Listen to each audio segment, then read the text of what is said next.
요즘도 잘 사용하는지 모르겠습니다만은 과거에 70년, 80년대에 대학을 상하탑이라고 불렀습니다. 다르게는 진리의 상하탑 그렇게 불렀죠. 그렇다면 왜 대학을 상하탑이라고 불렀을까요? 여러분, 이 상하는 무엇입니까? 코끼리의 어금니죠. 아주 귀하고 값진 것입니다. 이 상하가 귀할 때는요, 금값보다 더 비싸다고 합니다. 그런데 이 코끼리들은 죽을 때 특별한 습성이 있다고 그럽니다. 그 습성은 자기가 죽는 걸 알고 코끼리, 먼저 살다 간 코끼리가 죽은 장소에 가서 거기서 죽는다는 거죠. 그로 인해서 자연스럽게 코끼리의 무덤이 만들어진다고 합니다. 그 코끼리의 무덤, 거기에 앞서 죽은 코끼리가 또 죽어서 살이 썩고 뼈가 썩고, 또 그 뒤에 간 코끼리가 또 죽어서 또 그렇게 살이 썩고 뼈가 썩고 난 뒤에 마지막에 남는 것은 이 코끼리의 어금니, 상하가 남는다고 합니다. 그래서 자연스럽게 그곳에 상하로 이루어진 탑이 만들어지는 거죠. 이걸 상하탑이라 그러는데, 이 아주 값지고 귀한 것들이 그곳에 많이 쌓여 있다, 그런 의미겠죠. 그런데 왜 대학을 상하탑이라고 부르는가? 이 대학에는 아주 값으로 환산할 수 없는 그런 고귀한 진리, 이 진리가 연구되고 또 가르쳐지는 곳, 그 진리의 전당이라는 거죠. 그래서 값진 진리가 있는 곳이다. 그래서 그 대학을 상하탑이다, 그렇게 부르게 되었다는 것입니다. 그런데 70년, 80년대에 이 대학을 상하탑이라고 부르기도 했고, 또 다르게 부르는 이름이 있었어요. 기억하실지 모르겠습니다만은 대학을 우골탑이라고 불렀습니다. 우리 장장모님 대학 다니실 때 우골탑이라고 부르지 않았습니까? 예, 처음 들으세요? 예, 도시에 사는 분들은 잘 모릅니다. 왜 대학을 우골탑이라고 불렀는가? 시골에서는 이 대학을 보내려고 하면, 한 가정에서 이 대학생을 기르려고 하면 소를 몇 마리 팔아야 된다. 그래서 이 대학을 우골탑이다, 그렇게 불렀다는 거죠. 시골에서는요, 이 소라고 하는 짐승, 이 짐승은 굉장히 귀한 짐승입니다. 각 가정마다 재산 목록 1호가 이 소라고 할 수가 있어요. 이 소가 얼마나 귀한 짐승입니까? 농사를 지으려면요, 소 없이는 농사를 지을 수가 없습니다. 밭을 가는데도 소가 필요하고요. 또 수레에, 시골에서는, 이 경상도에서는 이 구루마라 그러죠. 이 소 수레에 짐을 또 실어 나르려면 소가 끌어줘야 됩니다. 그리고 또 이 소가 배설한 그 배설물은 농사 짓는데 아주 중요한 또 밑거름이 됩니다. 그래서 이 소는 정말 귀하고 사람에게 큰 도움을 주는 그런 동물이라고 할 수가 있습니다. 그렇게 평생 또 사람을 위해서 일을 하다가 죽을 때는 어떻습니까? 자기의 모든 것을 다 내어줍니다. 가죽도 내어주고요, 살도 내어주고, 뼈도 내어주고, 심지어는 그 꼬리뼈까지 다 주지 않습니까? 버릴 게 하나도 없어요. 그래서 이 소는 사람에게 너무도 고마운 짐승이다, 그렇게 말할 수가 있는 거지요. 여러분, 금년이 무슨 해입니까? 신축년 소띠해입니다. 물론 우리가 이 12간지를 신봉하는 건 아닙니다만, 그래도 금년이 또 소띠해니까 이 소라고 하는 친숙한 동물을 살펴보면서 또 우리가 어떤 믿음의 모습을 가지고 또 어떤 믿음의 자세를 가지고 나가야 될 것인가 한번 생각하는 그런 시간을 갖기를 원합니다. 오늘 본문에도 이 소가 등장하고 있어요.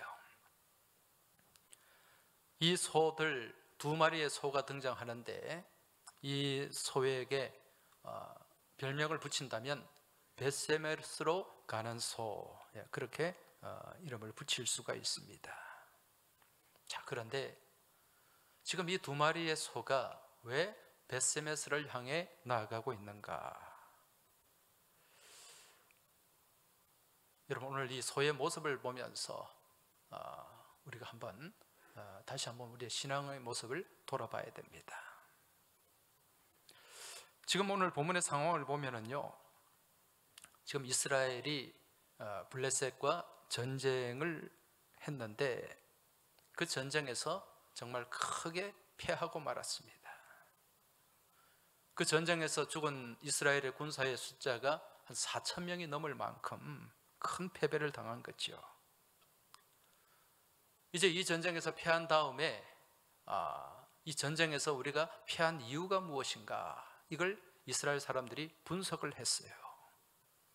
그랬더니 하나님이 우리를 돕지 않았기 때문이다, 이제 그런 결과가 나왔습니다. 여러분, 고대 전쟁은 어떻습니까? 사람 대 사람으로 싸우지만은 그 전쟁은 신과 신의 싸움입니다. 자기들이 섬기는 신이 강하면 자기들이 이기는 것이고 그 신이 약하면은 질 수밖에 없다, 그런 생각, 그런 개념을 가지고 전쟁을 했던 거지요. 지금 이스라엘 백성들의 생각도 마찬가지였습니다. 자기들이 패한 이유가 하나님이 자기들을 돕지 않았기 때문에 전쟁에서 패했다, 그런 생각을 하고서 이제 어떤 대책을 세우는가? 하나님의 언약궤를 가져와야 되겠다. 하나님의 언약궤가 우리와 함께 있으면 하나님이 우리를 크게 도우실 것이다, 그런 생각을 한 거지요. 그래서 급히 이제 사람들을 보내가지고 실로에 모셔져 있던 그 하나님의 언약궤, 법궤를 가지고 전쟁터로 오게 됩니다. 자, 이제 블레셋 군사들에게 크게 패했던 이 이스라엘 백성들, 하나님의 언약궤가 들어오니까 마음이 어떻겠습니까? 굉장히 사기가 높이 진작이 되었겠죠. 그래서 말씀을 보니까 이 사기가 하늘을 찌를 듯 했습니다. 사무엘상 4장 5절 말씀에 보면은요, 이 말씀이 나옵니다. 여호와의 언약궤가 진영에 들어올 때에 온 이스라엘이 큰 소리로 외치매 땅이 울린지라.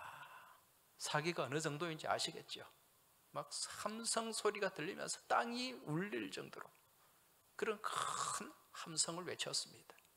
엄청나게 사기가 올라갔습니다.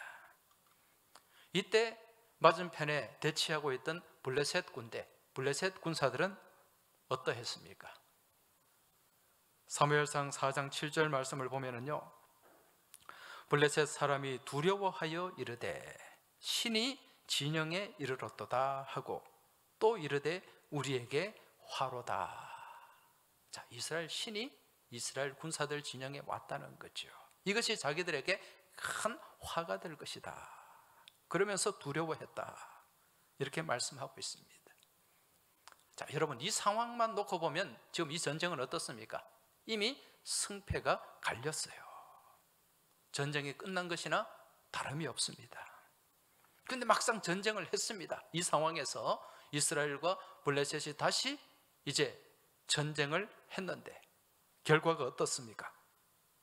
사무엘상 4장 11절 12절 말씀을 보시면 블레셋 사람들이 쳤더니 이스라엘이 패하여 각기 장막으로 도망하였고 살육이 심히 커서 이스라엘 보병에 엎드러진 자가 3만 명이었으며 하나님의 궤를 빼앗겼고 엘리의 두 아들 홈리와 비느하스는 죽임을 당하였더라. 자, 이게 전쟁의 결과입니다. 지금 이스라엘 백성들은요, 하나님의 언약궤, 법궤를 가져와서 갖다 놓기만 하면 이길 줄 알았습니다. 사기도 엄청나게 올라갔어요. 그런데 막상 전투를 하고 보니까 결과가 어떻습니까? 엄청나게 많은 이스라엘 군사들이 죽임을 당했어요. 전사를 한 거죠. 3만 명이 죽었고, 또 그 군대를 이끌던 당시의 제사장 엘리의 두 아들 홈리와 비느하스, 이 두 사람도 전쟁터에서 죽고 말았습니다. 여러분, 그 하나님의 언약궤, 이 법궤를 그렇게 애쓰고 노력해서 겨우 전쟁터까지 옮겨왔는데 왜 이처럼 비참하게 패하고 말았을까요? 이유가 무엇입니까? 그 이유는 지금 이들이 하나님의 언약궤를 바라보는 그 생각과 시선이 잘못되었기 때문에,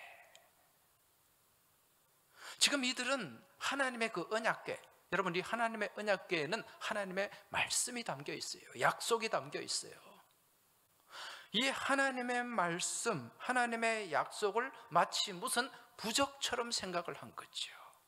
갖다 놓기만 하면 하나님이 우리를 도우신다. 곁에 있기만 하면 하나님의 힘을 얻을 수 있다. 능력을 힘입을 수 있다. 그런 생각. 마치 이 하나님의 언약궤, 법궤, 이 말씀을 부적처럼 생각을 했다는 거예요. 여러분, 하나님 말씀은 그런 게 아니죠.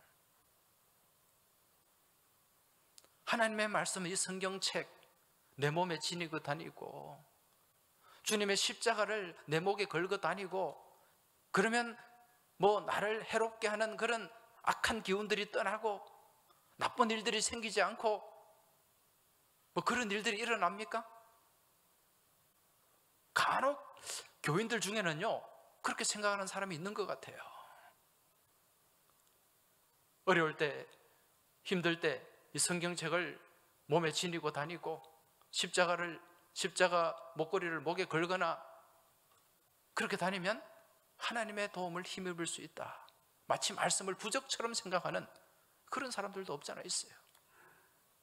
때로는 자동차에 십자가를 앞에 주렁주렁 걸고 다니면 교통사고를 안 당한다, 그렇게 생각하는 사람도 있고, 마치 절에 다니는 사람들이 염주를 차에 막 걸고 다니듯이. 이 미신이죠. 하나님은 그런 분이 아니라는 것입니다. 여러분, 하나님의 말씀은 내가 내 몸에 지니고 다니는 장식품이 아니라 그 말씀이 내 심령 가운데 담겨야 돼요. 그리고 내 심령과 내 삶을 움직여야 돼요. 다르게 말씀드리면 내가 그 말씀을 따라 살아야 된다는 거죠.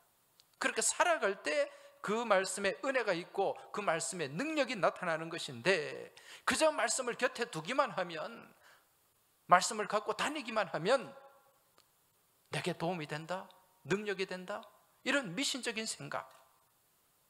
여러분, 그런 마음으로 언약궤를 옮겨 나왔으니 무슨 능력이 있으며 거기에 무슨 은혜와 하나님의 도움이 있겠냐는 것입니다. 이건 오늘 이 시대도 마찬가지입니다. 여러분, 금년 한 해 우리 항서 공동체에 속한 모든 믿음의 교우들은 그저 성경책만 들고 왔다 갔다 하는 그런 믿음의 모습이 되지 않길 바랍니다. 이건 가식적이고 형식적인 그런 모습이에요. 껍데기 믿음이에요. 아무런 능력이 없습니다.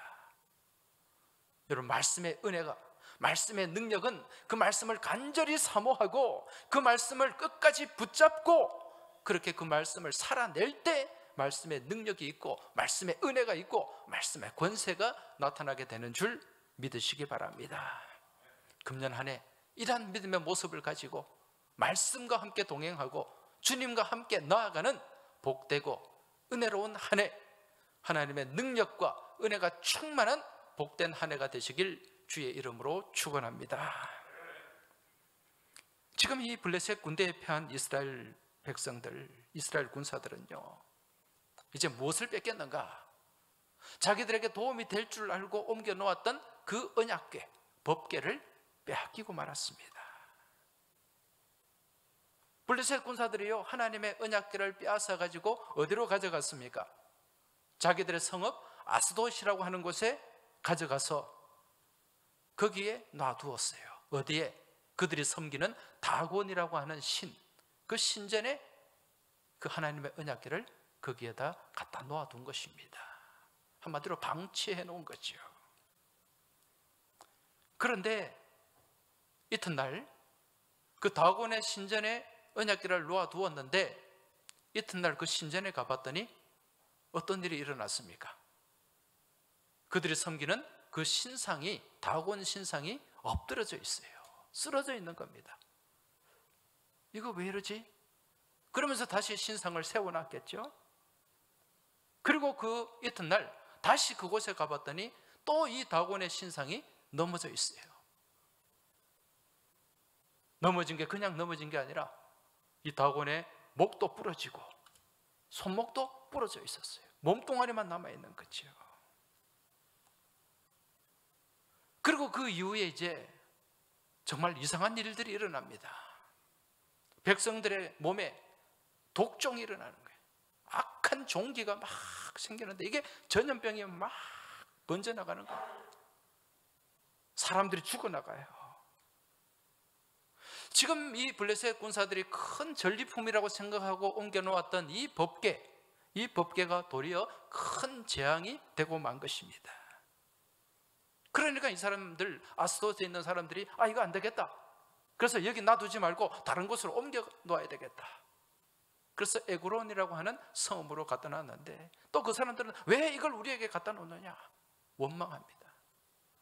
마치 폭탄 돌리기가 된 거예요.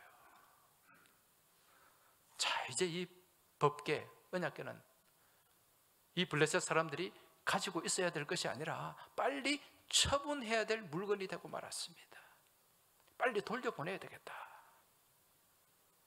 그래서 제사장들과 복술자들을 불러가지고 이 법궤를 어떻게 다시 돌려보낼 것인가 의논을 하게 됩니다. 이때 이 블레셋의 다곤 신의 제사장이겠죠. 또 복술자들, 박수무당들입니다. 이들이 모여가지고 의논을 합니다. 이걸 그냥 돌려보내면 안 되고 그 이스라엘 백성들이 드리는 그 속건제를 지내고 그리고 이 제물로 금독종 5개와 금쥐 5마리를 만들어 가지고 같이 실어서 보내야 된다. 자, 그렇게 얘기를 합니다. 이들도 이 블레셋 이 나라의 어떻게 보면 종교 지도자들이잖아요. 그러니까 다른 이 이스라엘의 신, 이 하나님에 대해서, 여호와 신앙에 대해서 어느 정도 약간은 좀 알고 있었을 것입니다. 예를 든다면은 저희 교육자들도 목사들도 성경을 주로 연구하고 또 성경 말씀을 늘 읽고 묵상하고 공부하지만 또 다른 종교에 대해서도 어느 정도 조금 이해를 갖고 있어요. 그와 비슷하게 이 블레셋의 제사장 복술자들도 이제 그런 이해를 가지고 그냥 이 언약궤를 돌려보내면 안 되고 이스라엘 백성들이 지내는 속건제 제사를 지내도록 해야 된다.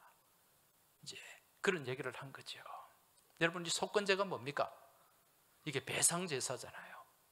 배상하는 제사입니다. 그래서 속건제를 드릴 때는 그 제물의 5분의 1을 더해서 120%의 배상을 하고, 예를 들어서 남의 것을 빼앗았잖아요. 그러면은 그 빼앗은 것에 20%를 더해가지고 120%를 갚아주고 제사를 지내는 이 제사가 속건제입니다. 그래서 그 속건 제물로 무엇을 만들었다고요? 금독종 5개와 금쥐 5마리. 이게 무슨 의미냐면은 지금 독종 재앙이 찾아왔지 않습니까? 그 독종의 형상과 이 독종 재앙의 매개체가 쥐였던 거죠.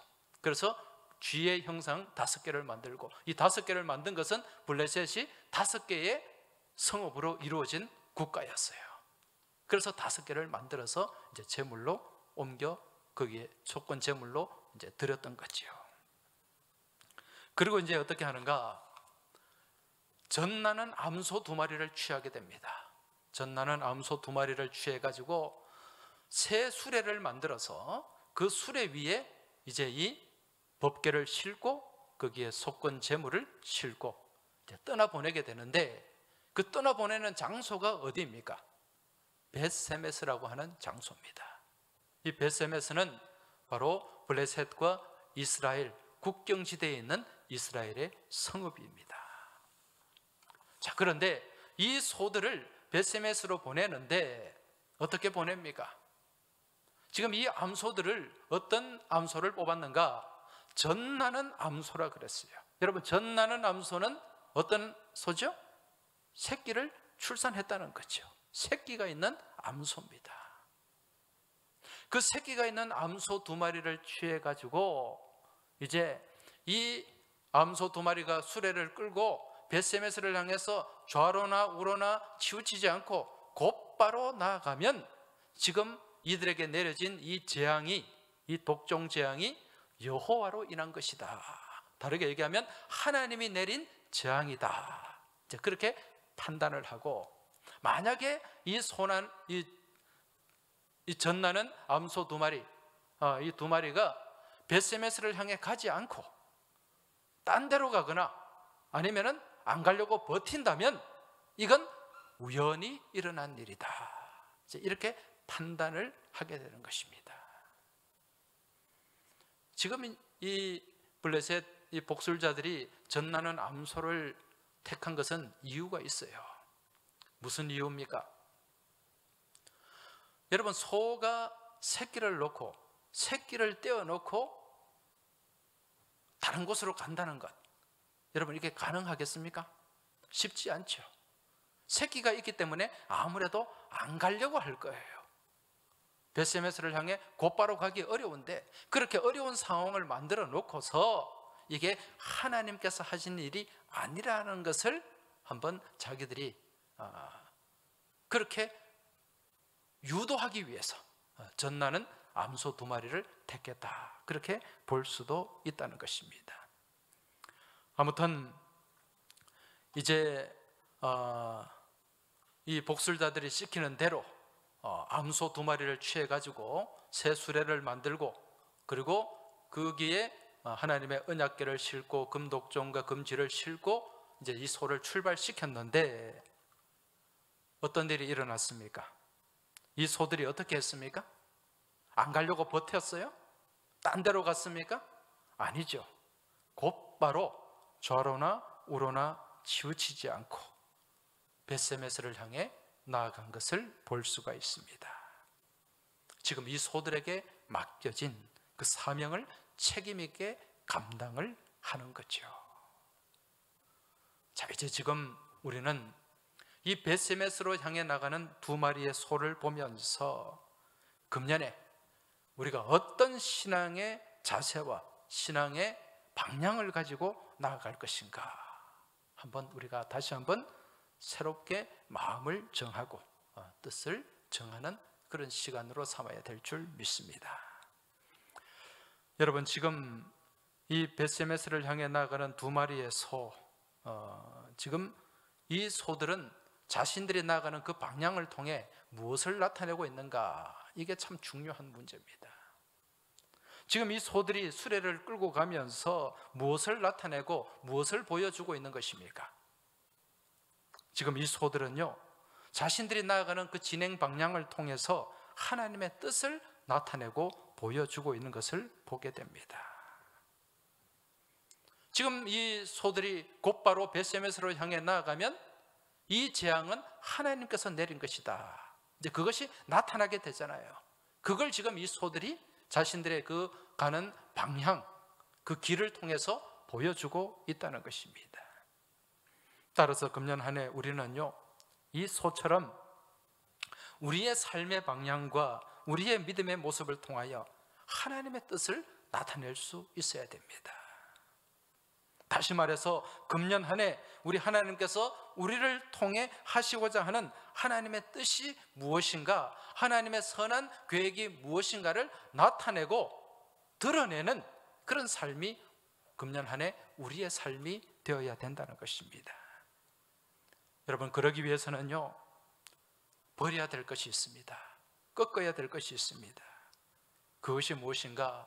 바로 내 주장과 내 고집입니다. 내 생각입니다. 내 주장과 내 고집과 내 생각은 꺾고 오직 하나님의 말씀을 앞세우고 그 말씀에 순종하며 나아갈 때 우리 삶을 통해 하나님의 뜻이 드러나게 될 줄 믿습니다. 그 하나님의 뜻이 분명하게 나타나게 될 줄 믿습니다. 지금 이 벳세메스로 나가는 이 소들을 보세요. 자기들의 생각과 주장과 고집을 꺾으면서 하나님의 뜻을 이루어 나가고 있습니다. 오늘 본문 7절 말씀 한번 다시 보시기 바랍니다. 그러므로 새 수레를 하나 만들고 멍에를 메어 보지 아니한 젖나는 소 2마리를 끌어다가 소 수레를 메우고 그 송아지들은 떼어 집으로 돌려보내고. 지금 이 소들이 낳은 송아지, 그 송아지들을 지금 어떻게 하고 있습니까? 떼어서 집으로 돌려보냈다, 그렇게 말씀하죠. 여러분, 이 소라는 짐승 아무리 미물에 불과하지만 그래도 본능적으로 타고난 모성애라는 것이 있습니다. 태어난 지 얼마 안 되는 이 젖을 먹이는 이 새끼를 떼어놓고서 어미소가 먼 길을 떠나는 것, 이게 얼마나 힘들고 고통스러운 일인지 모릅니다.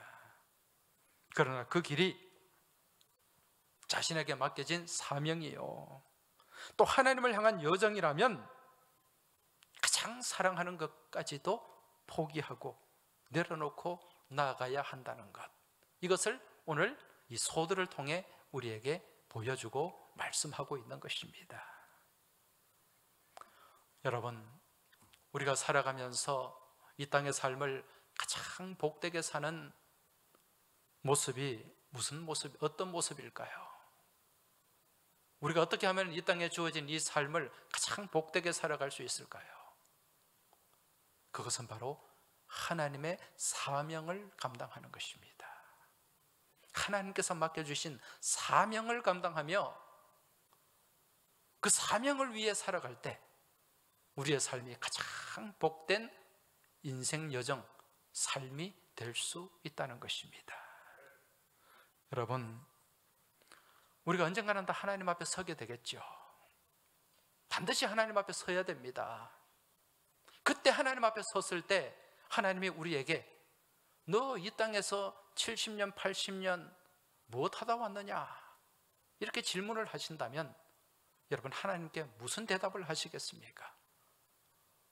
예, 저는 죽으나 사나 열심히 일만 하다가 왔습니다. 저는 한평생 열심히 돈을 모으고 돈을 벌다가 왔습니다. 저는 한평생 자식 뒷바라지 하다가 왔습니다. 저는 한평생 제 인생 즐기다가 왔습니다.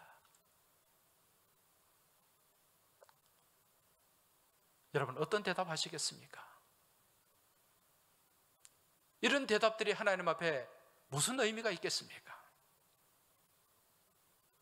우리가 하나님 앞에 섰을 때 칭찬받을 수 있는 대답, 여러분, 그 대답은 무슨 대답일까요?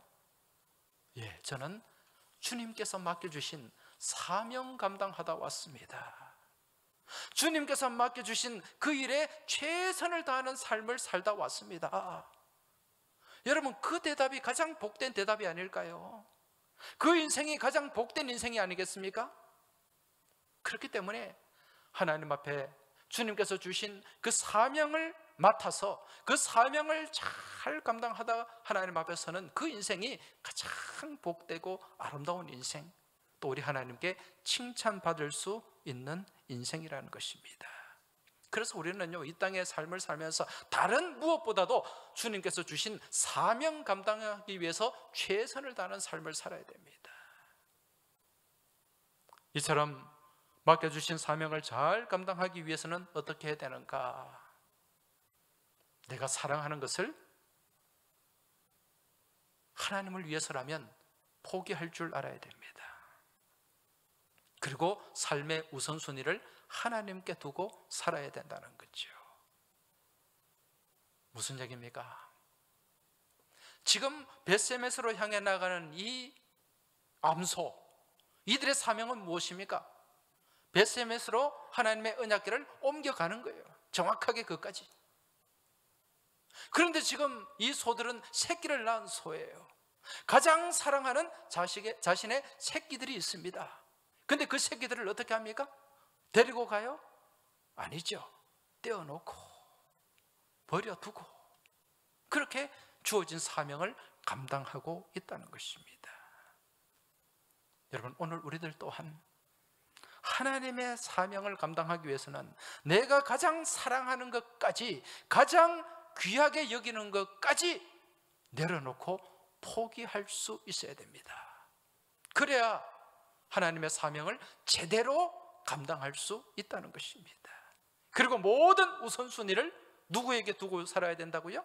우리 하나님께. 여러분, 내가 사랑하는 것, 하나님 외에 다른 것 다 포기할 수 있어야 돼요. 만약 그것이 물질이면 물질도 포기할 수 있어야 되고, 그것이 명예나 권력이라면 그것도 포기할 수 있어야 되고, 그것이 자식이나 가족이라면 그것까지도 과감하게 내려놓고 포기할 수 있어야 된다는 거죠. 오직 하나님께만 우선순위를 두고 나아갈 때, 그리고 그 사명을 신실하게 잘 감당할 때, 이것이 바로 하나님의 의와 하나님의 나라를 위하는 길인 줄 깨달으시기 바랍니다. 그리할 때 우리 하나님께서는 이 모든 것을 더하여 우리에게 은혜 베풀어 주시는 줄 믿으시기 바랍니다. 하나님은 빼앗는 분이 아니에요. 우리에게 빼앗으려고 포기해라, 내려놓아라 그러는 분이 아니라는 것입니다. 하나님이 그렇게 하시는 것은 모든 것을 하나님을 바라보고 하나님께 집중하며 나아갈 때 하나님께서 이 모든 것을 더하여 주시기 위해서 우리에게 그 말씀을 하시는 줄 깨달으시기 바랍니다. 금년 한 해 오직 주님만 바라보고 맡겨진 사명 감당하며 그 사명을 위해 최선을 다하는 여러분과 저의 복된 삶이 될 수 있길 주의 이름으로 축원합니다. 자, 그러면 우리가 사명을 감당함에 있어서 또 어떤 자세로 나가야 되는가? 오늘 본문 12절을 한번 보시기 바랍니다. 암소가 벳세메스 길로 바로 행하여 대로로 가며 갈 때에 울고 좌우로 치우치지 아니하였고 블레셋 방백들은 벳세메스 경계선까지 따라가니라. 자, 이 소들이 어떻게 갑니까? 울고 좌우로 치우치지 아니하였다, 그렇게 말씀하고 있습니다.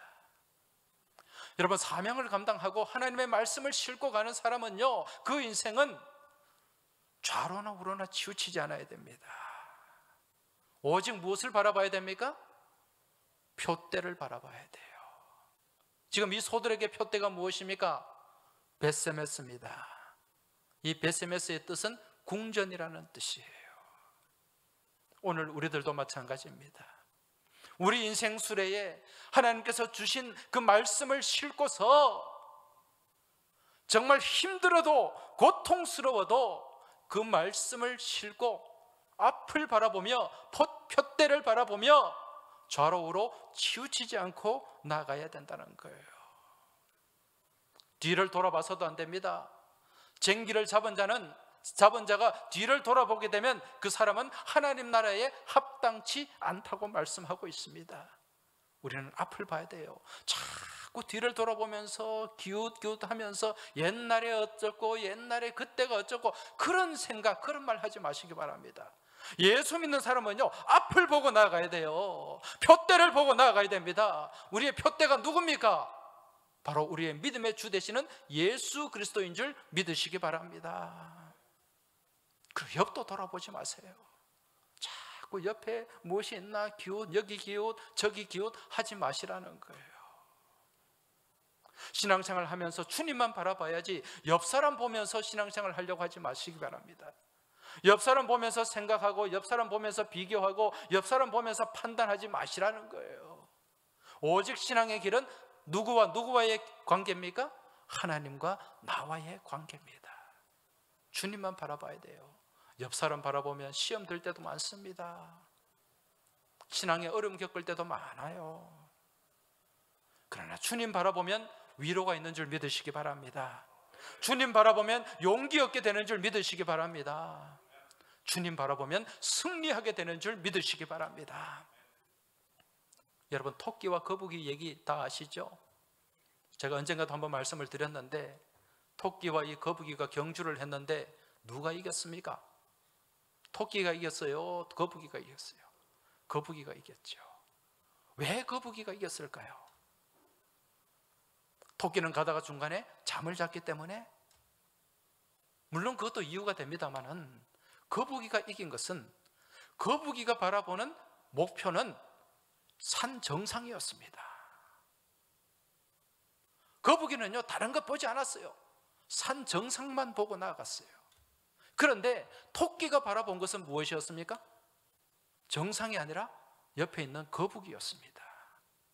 아, 내 이 거북이 정도, 이 느림보 정도는 내가 그냥 뒤로 가도 이길 수 있어. 그런 생각으로 거북이를 바라보니까 여유가 생긴 거죠. 목표의식이 사라진 것입니다. 그러니까 가다가 중간에 잠을 자게 된 거죠. 토끼가 만약에 거북이를 보지 않았더라면 뭐 얼마든지 이길 수 있었을 거예요. 그렇지만 옆을 바라보니까, 거북이를 바라보니까 결국 패할 수밖에 없었다는 것입니다. 그러나 거북이는 원래 느려요. 능력이 탁월하지 않습니다. 그럼에도 불구하고 목표를 바라보고 그 정상을 바라보며 꾸준히 성실하게 그렇게 나아감을 통해서 결국 승리하는 삶을 살 수 있었다는 것입니다. 금년 한 해 여러분, 뒤도 보지 마시고 옆도 보지 마시고 오직 앞만 보고 나아가시길 바랍니다. 표대만 바라보시기 바랍니다. 주님만 바라보시기 바랍니다. 그런 믿음 안에서 우리의 삶이 승리하게 될 줄 믿습니다. 그리고 이 소가 지금 끌고 가는 이 수레에는 말씀이 실려 있어요. 이 말씀을 끌고 가는 이 소들이 울면서 갔다고 말씀하고 있습니다. 눈물을 흘리면서 갔다고 말씀하고 있어요. 오늘 우리의 믿음의 여정도 마찬가지입니다. 우리가 끌고 가는 이 인생 수레에는 세상 사람들이 실지 않은 하나님의 말씀이 실려 있습니다. 그런데 이 말씀을 싣고 가는 그 여정이 순탄치만은 않아요. 순적하지만은 않습니다. 우리가 말씀 안에 살아가고 말씀과 더불어 살아가는 그 삶이 여러분, 때로는 얼마나 힘든 때가 많습니까? 그러나 눈물을 흘리더라도, 울더라도 우리는 그 말씀의 씨를 뿌려야 되고 그 말씀을 지고 가야 되는 줄 믿으시기 바랍니다. 힘들어도요, 고단해도 우리는 말씀을 포기하지 말아야 됩니다. 말씀을 붙잡아야 됩니다. 말씀을 의지해야 됩니다. 말씀과 함께 동행해야 됩니다. 그리할 때 우리의 삶 가운데 하나님의 은혜가 있고 능력이 나타나게 되는 줄 믿으시기 바랍니다. 이제 마지막으로요, 우리가 이제 14절 말씀을 보시면, 수레가 벳세메스 사람 여호수아의 밭 큰 돌이 있는 곳에 이르러 선지라. 무리가 수레의 나무를 패고 그 암소들을 번제물로 여호와께 드리고. 여러분, 이 소들이 지금 어떻게 하고 있습니까? 어떻게 되고 있습니까? 이제 벳세메스에 도착을 했어요. 거기에서 그 수레의 나무를 다 패고, 그리고 거기에다가 이 암소들을 번제물로 여호와께 드렸다. 그렇게 말씀하고 있습니다. 온전히 헌신한 거지요. 자기의 모든 것을 다 내어드리고 바친 것입니다. 금년 안에 우리가 이 벳세메스를 향해 나아간 이 두 마리의 소를 보면서 품고 나가야 할 우리의 믿음의 자세, 그것은 하나님 앞에 온전히 드리는 것입니다. 참된 헌신을 하는 것입니다. 지금 이 벳세메스로 나간 두 마리의 암소는 자기가 끌던 그 수레를 태워서 자기 몸을 온전히 번제물로 드렸습니다. 오늘 우리도 마찬가지입니다. 우리들 또한 우리가 끌고 가는 이 인생의 수레, 이 수레를 다 태워서 우리 자신을 온전히 하나님 앞에 산 제물로 드려야 된다는 거예요. 온전한 헌신이 우리 삶 가운데 이루어져야 된다는 것입니다. 이러한 삶을 살았던 사람이 누구입니까? 바로 사도 바울입니다. 사도 바울이 말년에 어떤 고백을 했습니까? 나는 선한 싸움을 싸우고 달려갈 길을 마치고 믿음을 지켰다, 그렇게 고백하죠. 그 고백에 앞서서 자신을 전제로 드렸다. 사도 바울 자신을 전제로 드렸다는 거예요. 이 전제가 뭡니까? 다르게는 관제라고 합니다. 관제라고 하는 것은요, 제물로 바치는 그 제물 위에 포도주를 붓는 거예요. 포도주 마지막 한 방울까지 다 부어서 온전히 헌신했다는 얘기입니다. 자기 자신을, 자기 인생을 다 하나님께 온전히 바쳤다는 거예요. 이게 참된 헌신이고, 이것이 바로 하나님께 영광 돌리는 믿음의 삶인 줄 깨달으시기 바랍니다. 사랑하는 교회 여러분, 바라기는 금년 한 해 여러분과 저의 삶의 모습이 이처럼 벳세메스를 향해 나아가는 이 두 마리의 소의 헌신이 담겨지길 주의 이름으로 간절히 축원합니다. 우리가 하나님 앞에 헌신할 때, 하나님 앞에 나 자신을 드릴 때, 우리 하나님은 그걸 다 받으시고 입을 싹 닦으시는 분이 아니죠. 하나님은 우리가 드린 것에, 우리가 바친 것에 갑절의 은혜를 주시고 30배, 60배, 100배의 열매를 거두게 하시는 분인 줄 믿으시기 바랍니다. 그 믿음을 가지고 하나님께 심고 하나님께 투자하고 하나님께 헌신하시길 주의 이름으로 축원합니다. 그러면 하나님께서 가장 귀한 것으로 우리의 헌신에 보답하시고 더 귀한 것으로 우리의 삶을 복되고 아름답고 귀한 삶으로 이끌어 주실 줄 믿습니다. 이제 다시 한번 이 두 마리의 소의 모습을 한번 생각해 보시기 바랍니다. 이 소는 자신의 사명을 잘 감당했죠. 여러분, 금년 한 해 사명 감당하는 복된 믿음의 여정이 되길 축원합니다. 이 두 마리의 소는요, 그 사명을 감당하기 위해서 자신의 사랑하는 것까지 다 포기했습니다. 금년 한 해 모든 삶의 초점, 삶의 우선순위를 하나님께 두고 내가 그동안 하나님보다 더 사랑했던 것들 다 내려놓으시고 잘라내시고 포기하시고 오직 하나님만 바라보고 하나님만 의지하고 그 표대 되신 주님을 향해 나아가는 여러분의 삶이 되시길 축복합니다. 그리고 나 자신을 온전히 하나님께 드리시기 바랍니다. 헌신하시기 바랍니다. 그렇게 헌신하며 나아갈 때 나 자신을 들여서 하나님을 향해 던지고 하나님을 향해 띄워보내고 하나님을 향해 심을 때 30배, 60배, 100배의 결실로 우리 하나님 영광 돌리게 될 줄 믿습니다. 이러한 복된 한 해, 금년 한 해 다 될 수 있길 주의 이름으로 축원합니다. 기도드리겠습니다. 아버지 하나님,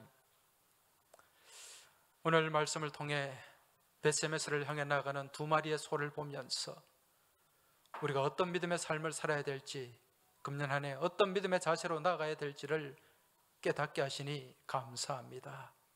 오늘 이 두 마리의 소처럼 온전히 하나님의 사명을 감당하는 가운데 내가 가장 아끼고 사랑하는 것까지 내려놓고 포기할 줄 알며 나 자신을 온전히 하나님 앞에 산제물로 드리며 헌신하며 나가는 귀하고 복된 믿음의 삶, 복된 믿음의 여정이 될 수 있길 주님 함께하여 주시고 인도하여 주시길 소망하며 우리 주님 예수 그리스도 이름으로 기도하옵나이다. 아멘.